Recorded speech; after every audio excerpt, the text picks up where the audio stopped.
want to clarify, I'm not talking about feelings. Oh, no, no, no, no, no, no. That just puts a shiver down my spine as a guy's guy, an Alberta boy kind of guy. I'm talking about emotions from a male perspective tonight. That is a way to understand what's happening, not just in our prefrontal cortex that we just talked about, but also what's called the limbic system, which is our emotion center, and to be able to learn how to take responsibility and accountability for what's happening so we can go through this emotional loss more effectively. I want to briefly talk about, before I go into how do we do this, I just want to briefly touch base on depression, anxiety, because they are huge topics for today's world and society. And of course, depression is often one of the 5 stages of loss that we have to go through. Anxiety, although it's not technically there, there are other forms of grief and loss that include anxiety. But the way I like to look at it is this way. Depression and anxiety are actually both outcomes of unresolved primary emotions. Specifically, let's look at depression first of all. That's the main one I'm going to focus on, and I'll touch briefly on anxiety. Depression, all right. I and other colleagues of mine, we go with the notion that yes, there can be chemical components for both depression and anxiety, like when a woman has postpartum, all right, and after giving birth to a baby, there can be some major severe depression. That is a chemically induced form of depression within the body. And then hopefully up to somewhere generally between that 9 to 14 months, maybe 16 or more, it kind of works out of the stream. It's like, okay, I'm sane again, I'm good to go, because that part is now gone. All right. And I will have women come in and I will support them through that to give them strategies to be able to work through that. But for the non-chemical side of depression, hey, by the way, you happen to have prostate cancer. Great. The depression, I'll even add one more before I talk about it. Some of you may have already had pre-diagnosed or observable depression prior to prostate. So all that's going to do is compound your depression.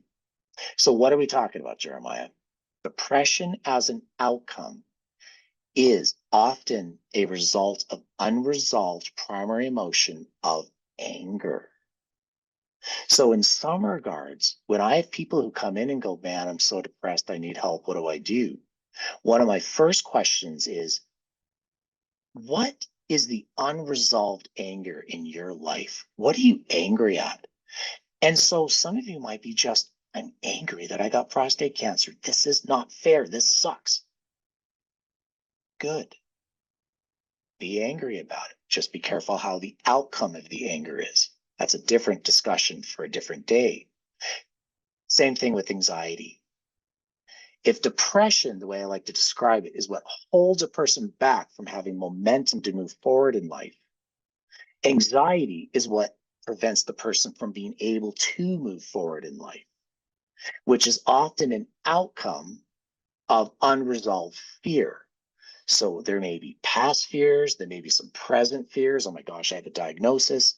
There may be future fears. When is this going to happen? When's the end date, doc?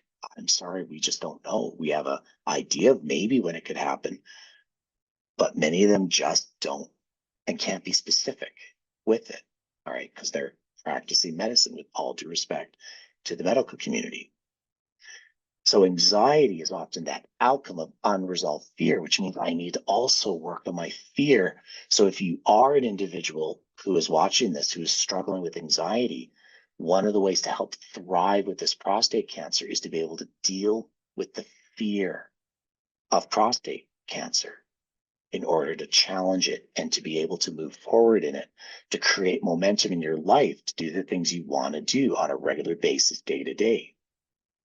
This is where neuroscience, or what I call the scientific power of naming our emotions to self-regulate, is so powerful. But I want to be mindful, this is not a miracle cure. But neuroscience in the last, I'll say 20, 30 years, has recognized simply this. When I even just speak, or if I write, most guys don't like to write. Some do, but not everyone. But even when I speak, I'm so angry at this diagnosis, and I'm so terrified of what the future holds. What actually happens in our brain is the parts of our brain on fire that are high up here in emotion, just by naming it and saying it out loud, getting to the root issue, it lowers it down. Now, the reason why I say it's not a miracle cure is that quite often I still have to work through what I am working through emotionally. All right. But it might be the one thing that prevents me from saying or doing something I regret, whether it's a personal negative choice or whether it's something I say or do to my partner or family that brings harm. And now we're in crisis because even forget the prostate cancer, everything else is exploding in life. Just naming it can help us to self-regulate. That's a very powerful skill to live with and to work through on a day-to-day basis to live life. Dealing with primary emotions supports self-regulation. It also humanizes your situation that you're dealing with. It also will support your situation with your family partner. Honey, what's going on? I'm just really fighting a lot of fear today. All right, let's work that through. Let's maybe it's time to go see the doctor again, or talk, find a therapist that you can find a good, healthy therapeutic rapport with, and talk about this stuff, work on some strategies to cognitively challenge and to emotionally regulate. See, I view the reason why I talk about both head and what some might call heart or the emotions is because if I'm just focusing on one or just the other, technically, I wonder if that means that we're actually only dealing with life in a half-brained way. And I want everyone here tonight to begin to consider maybe it's time we start walking in our whole brain and be whole-brained and work in a whole-brained approach so we can be logical and caring and succeed to the best of our ability with the time left with this thing called prostate cancer. Warriors leave no man left behind. You need strong, solid footwear to create not only personal momentum, but also to be able to support the team, your fellow brothers or family members. In other words, when we leave no man left behind, this is individually and also within our community. We have to do both. Because if it's just individual, it can lead to isolation. If it's just community, we forget about those around us, or I still have to create healthy self-care in my life. We got to do both. We got to learn how to do both. As a reminder, you are not in this alone. This is leaving no man behind. You're not alone. Come out to the next group, man. Come watch this video. Go to the casino. Go to the next event that's coming up. Unless you choose to be. Your choice. I'm not here to make you do anything. I can't make you do anything, but maybe I can influence you to go, maybe I'll take one step and move forward. And again, this also includes partners and family members. This is not just for the men here tonight. This also, leaving no man left behind, supports finding purpose for life. How do I move forward? How do I proceed with this? How do I go, what now? Find purpose. This could be with partner. This could be finding purpose with your children, your grandchildren. Maybe there's some bucket lists that need to be pulled out, things that you thought I'd never do, but maybe you have some time to do it now, or look at creative ways to do it. Maybe there's stories to write down so you can maybe create some as well momentum and legacy. You got to find what's going to work for you. Everyone's going to be a little bit different. I'm just trying to give some creative ideas, but you're going to have to be the one to figure out, what is it that I need to do to figure out some purpose for life? Yes, there are going to be. That's why we got to put our boots on. Bootstraps up, if you've heard that term before, if you've been part of the Army. There will be ups and downs. This is a process, not a destination. What's ironic about that statement is statistically, the majority of men tend to think in a way where they go from point A to point B. All right. When I drive from Calgary and I visit my mom up in Edmonton, it's not, oh, look at that nice place. We should visit there. No, it's, I must get to Edmonton, and can I make it under 2 hours without getting a ticket? Because we often are very destination minded. But part of how to thrive with prostate cancer is to start walking in the process, in the journey, one day at a time, in as healthiest way as possible for what we're able to do for the day. We need to intentionally, as I keep mentioning, connect to other warriors to break the unhealthy practice of isolation. Warriors strategize and take action. Got a couple different weapons here because you need the right weapon for your fight.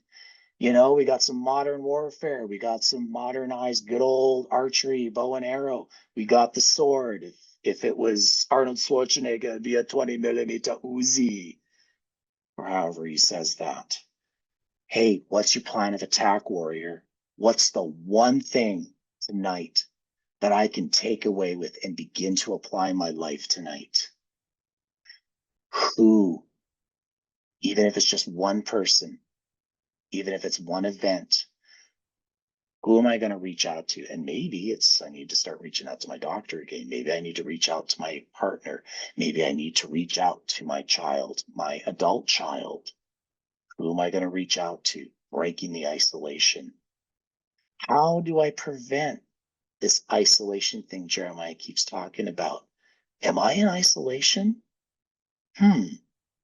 Honey, am I in isolation? Oh, yeah. Or, no, actually, you're doing good with that, but we do need to maybe start attending, get some more supports in place. How do I live out the rest of my life with family and friends to the fullest way possible to enjoy and take life in one day at a time? What, in other words, do I want to leave as a legacy, to create vision, to give purpose, to take it one day at a time? You see, warriors win when they fight together day to day, no matter the outcome, because we know the outcome ultimately. Warriors win when they fight together day to day, no matter the outcome. In conclusion, warriors provide hope for your family. Warriors provide hope for future warriors. Warriors provide hope for you. So I want to encourage you to take it one piece or one piece of armor, one day at a time. And for lack of a better term, every good general often says that famous word here. Now get out there and fight the good fight, because you and your family are worth it.